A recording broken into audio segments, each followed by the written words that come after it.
नमस्ते दोस्तों, तो आज आपको एक बड़ी ही अचंभित एवं भयानक रहस्यमय कहानी सुनाऊंगी जिसमें आपको कुछ नई रहस्यमय बातें की जानकारी होगी। तो कृपा करके अभी चैनल को सब्सक्राइब कर ले। यह मेरा दूसरा नया चैनल है ताकि और भी रहस्यमय कहानी सबसे पहले आप तक पहुंचे। धन्यवाद। तो सुनिए। हजारों साल पहले, जब सृष्टि अभी भी अपनी भव्यता को पूरी तरह से प्रकट कर रही थी और हर कण प्रकाश की दिव्यता से उत्प्रोत था, कैलाश पर्वत पर परम ज्योतिर्मय प्रभाकर निवास करते थे। प्रभाकर, जिनका अस्तित्व स्वयं आदिम प्रकाश का एक अंश था, जानते थे कि हर चीज, चाहे वो कितनी भी ठोस या अमूर्त क्यों न हो, अंततः प्रकाश से बनी है और उसी में विलीन हो जाती है। उनका मानना था कि कैलाश में एक ऐसा बिंदु है जहां ब्रह्मांड का ये शाश्वत आदिम प्रकाश स्वयं को प्रकट करता है, जो सभी सृजन का स्रोत है। अपनी गहन तपस्या में प्रभाकर ने कैलाश के भीतर एक ऐसे अदृश्य आयाम का पता लगाया जिसे आदि प्रकाश कुटीर कहा जाता था। यह कोई भौतिक संरचना नहीं थी, बल्कि शुद्ध ब्रह्मांडीय आदि प्रकाश ऊर्जा का एक पुंज था। यहाँ ब्रह्मांड के आरंभ से लेकर अब तक का हर रूप, हर चेतना और हर विचार सभी शुद्ध आदिम प्रकाश से उत्पन्न होते थे और अनंत प्रकाश प्रवाह का हिस्सा बन जाते थे। ये वह स्थान था जहाँ प्रकाश स्वयं एक जीवंत इकाई बन जाता था, जो अपनी अनंत संभावनाओं के साथ निरंतर चमकता रहता था। ये आदि प्रकाश कुटीर कैलाश पर्वत का शाश्वत सृजन केंद्र था।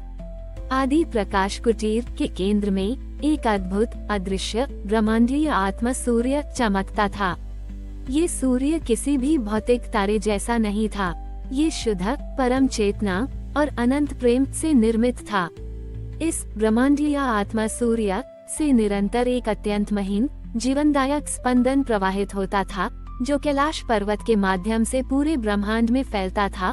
उन आत्माओं को स्पर्श करता था जो अपने आंतरिक प्रकाश को भूल चुकी थीं या जिन्हें अपने सच्चे स्वरूप को पहचानने की आवश्यकता थी। ये ब्रह्मांडीय आत्मा सूर्य कैलाश पर्वत का सबसे गुप्त रहस्य था, जो ब्रह्मांड में चेतना के संतुलन और सृजन को बनाए रखता था।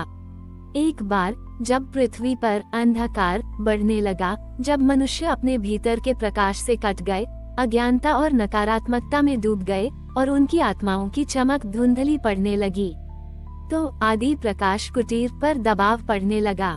ब्रह्मांडीय आत्मा सूर्य की चमक धीमी पड़ने लगी और आदिम प्रकाश का प्रवाह बाधित होने लगा। इसका सीधा प्रभाव पृथ्वी पर पड़ा, जहां लोग निराशा, भय और उद्देश्यहीनता में डूबने लगे, जिससे व्यक्तिगत और सामूहिक विकास बाधित हुआ। तब परम ज्योतिर्मय प्रभाकर ने हस्तक्षेप करने का निर्णय लिया। उन्होंने आदि प्रकाश कुटीर में प्रवेश किया और ब्रह्मांडीय आत्मा सूर्य के पास बैठकर गहनतम तपस्या की। उन्होंने अपनी चेतना को इतना शुद्ध किया कि वे स्वयं ब्रह्मांड के हर कण में उपस्थित आदिम प्रकाश का हिस्सा बन गए। उन्होंने ब्रह्मांडीय आत्मा सूर्य की ऊर्जा को अपनी योगिक शक्ति और परम त्याग के माध्यम से पुनर्जीवित किया और उसे एक नई शक्तिशाली आवृत्ति प्रदान की, एक ऐसी आवृत्ति जो भूले हुए आंतरिक प्रकाश को पुनर्जीवित कर सकती थी और आत्माओं को उनके सच्चे दिव्य स्वरूप की ओर ले जा सकती थी। प्रभाकर ने इस नई आवृत्ति को कैलाश पर्वत के माध्यम से ब्रह्मांड में प्रवाहित किया। यह कोई भौतिक ध्वनि या ऊर्जा नहीं थी, बल्कि एक अनुभवात्मक प्रकाश तरंग थी। जिन लोगों ने इसे ग्रहण किया, उन्होंने अपने भीतर एक अद्भुत परिवर्तन महसूस किया। उनके मन का अंधकार छटने लगा, उन्हें अपने भीतर एक असीम शांति और आनंद का अनुभव होने लगा और उन्हें अपने आसपास हर चीज में एक दिव्य चमक दिखाई देने लगी। यह एक आंतरिक प्रकाश जागरण था, जो कैलाश से निकल रही अदृश्य ऊर्जा के कारण हो रहा था। जैसे ही यह प्रकाश तरंग फैली, पृथ्वी पर एक सामूहिक चेतना का जागरण स्थापित होने लगा। लोग न केवल अपने भौतिक अस्तित्व पर, बल्कि अपनी आध्यात्मिक पहचान और ब्रह्मांडीय संबंध पर भी विचार करने लगे। उन्होंने समझा कि वे सिर्फ शरीर नहीं हैं, बल्कि वे शाश्वत प्रकाश के अंश हैं। जब प्रभाकर ने अपना कार्य पूरा कर लिया, तो वे स्वयं कैलाश पर्वत में विलीन हो गए। उनकी चेतना भी आदि प्रकाश कुटीर और ब्रह्मांडीय आत्मा सूर्य का एक अभिन्न अंग बन गई, जो आज भी ब्रह्मांड में आदिम प्रकाश के प्रवाह को संतुलित करती है और परम एनलाइटनमेंट की ओर मार्गदर्शन देती है। आज भी कैलाश पर्वत अपने रहस्यमय आभामंडल के साथ खड़ा है। कुछ पर्वतारोही इसकी अद्वितीय ऊर्जा को महसूस करते हैं, जिससे उन्हें अपने भीतर एक अजीब सी स्पष्टता, एक गहरा आनंद या एक आंतरिक चमक प्राप्त होती है। यह एक भौतिक पर्वत से कहीं अधिक है। ये ब्रह्मांड के शाश्वत प्रकाश के द्वार का केंद्र है। ये कहानी हमें सिखाती है कि हम सभी के भीतर एक दिव्य प्रकाश है और हमारा जीवन उस प्रकाश को प्रकट करने की एक यात्रा है। कैलाश पर्वत हमें ये याद दिलाता है कि हमें अपने भीतर के प्रकाश को पोषित करना चाहिए, उसे दूसरों के साथ साझा करना चाहिए और ब्रह्मांडीय आत्मा सूर्य से जुड़ना चाहिए।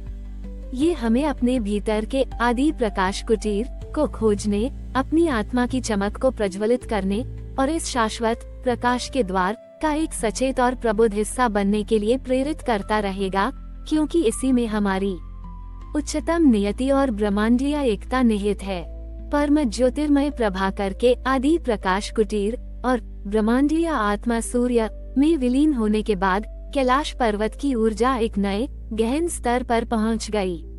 ये पर्वत अब केवल पृथ्वी पर ही नहीं, बल्कि पूरे ब्रह्मांड में एक ब्रह्मांडीय आत्मा प्रकाश उत्सर्जक के रूप में कार्य करने लगा। ये वो केंद्र बन गया जहां प्रत्येक ब्रह्मांडीय पिंड, प्रत्येक आत्मा और प्रत्येक चेतना की अपनी अनूठी प्रकाश आवृत्ति एक साथ मिलती थी, एक जटिल, स्पंदित, अनंत ब्रह्मांडीय प्रकाश नेटवर्क का निर्माण करती थी।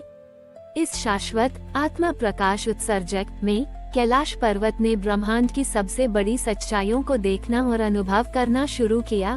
कैसे हर तारे का जन्म और मृत्यु, हर ग्रह का पथ और हर सभ्यता का उत्थान और पतन सभी एक बृहत्तर ब्रह्मांडीय महाप्रबुद्धता का प्रतिबिंब थे। उसे ज्ञात हुआ कि हर ब्रह्मांडीय घटना, चाहे वह कितनी भी छोटी क्यों न हो, आदि प्रकाश कुटीर में अपनी एक प्रतिध्वनि छोड़ती है और ब्रह्मांडीय आत्मा सूर्य में दर्ज हो जाती है, जिससे विभिन्न आयामों में उसका प्रकाश में प्रभाव पड़ता है। जब कभी भी ब्रह्मांड में प्रकाश का असंतुलन होता, जैसे कि किसी ग्रह पर सामूहिक अज्ञानता या नकारात्मकता का बढ़ना या किसी सभ्यता का अपने आध्यात्मिक पथ से भटक जाना, तो कैलाश पर्वत का आदि प्रकाश कुटीर उस असंतुलन को तुरंत प्रतिबिंबित करता था। यह एक प्रकार का ब्रह्मांडीय प्रकाश चिकित्सक था। ये प्रतिबिंब एक सूक्ष्म आवृत्ति उत्पन्न करता था जो सीधे उस प्रभावित क्षेत्र की ब्रह्मांडीय चेतना तक पहुंचता था, उन्हें अपनी मूल, शुद्ध और सामंजस्यपूर्ण प्रकाश स्थिति में लौटने के लिए प्रेरित करता था। ये प्रक्रिया किसी भौतिक हस्तक्षेप से नहीं होती थी, बल्कि शुद्ध ब्रह्मांडीय प्रकाश अनुनाद और चेतना संरेखन से होती थी। कैलाश अपनी इस शक्ति का उपयोग ब्रह्मांडीय आध्यात्मिक विकास को बनाए रखने और अस्तित्व के शाश्वत प्रबुद्धता चक्र को सुनिश्चित करने के लिए करता था। यह एक अदृश्य फिर भी अत्यंत शक्तिशाली भूमिका थी। जिन कुछ दुर्लभ सत्ताधारियों ने इस ब्रह्मांडीय आत्मा प्रकाश उत्सर्जक के कार्य को समझा है, वे बताते हैं कि कैलाश पर्वत स्वयं एक जीवित ब्रह्मांडीय प्रकाश स्वामी है, जो निरंतर ब्रह्मांडीय प्रकाश और चेतना के प्रवाह को संतुलित और निर्देशित करता रहता है। यह एक ऐसा अनंत पुस्तकालय है जहां ब्रह्मांड के हर आयाम, हर सत्ता और हर सूक्ष्म प्रकाश ऊर्जा के ब्लूप्रिंट शाश्वत रूप से संरक्षित है। आज भी कैलाश पर्वत अपनी अदम्य महिमा के साथ खड़ा है। ये केवल एक भौतिक पर्वत नहीं, बल्कि ब्रह्मांडीय सामूहिक चेतना का केंद्र बिंदु है। जो भी सच्ची विनम्रता और खुले मन से इसके करीब आता है, वह अपने भीतर उस ब्रह्मांडीय आदि प्रकाश कुटीर की एक झलक पा सकता है। उसे यह बोध हो सकता है कि उसकी अपनी आत्मा उस विशाल ब्रह्मांडीय प्रकाश नेटवर्क का एक छोटा पर महत्वपूर्ण प्रकाश बिंदु है। कैलाश पर्वत की यह गाथा यहीं समाप्त होती है, पर इसका संदेश अनंत है। ये हमें सिखाती है कि हम सभी के भीतर एक दिव्य प्रकाश है और हमारा जीवन उस प्रकाश को प्रकट करने की एक यात्रा है। कैलाश पर्वत हमें ये याद दिलाता है कि हमें अपने भीतर के प्रकाश को पोषित करना चाहिए, उसे दूसरों के साथ साझा करना चाहिए, और ब्रह्मांडीय आत्मा सूर्य से जुड़ना चाहिए। ये हमें अपने भीतर के आदि प्रकाश कुटीर को खोजने, अपनी आत्मा की चमक को प्रज्वलित करने और इस शाश्वत प्रकाश के द्वार का एक सचेत और प्रबुद्ध हिस्सा बनने के लिए प्रेरित करता रहेगा, क्योंकि इसी में हमारी उच्चतम नियति और ब्रह्मांडीय एकता निहित है।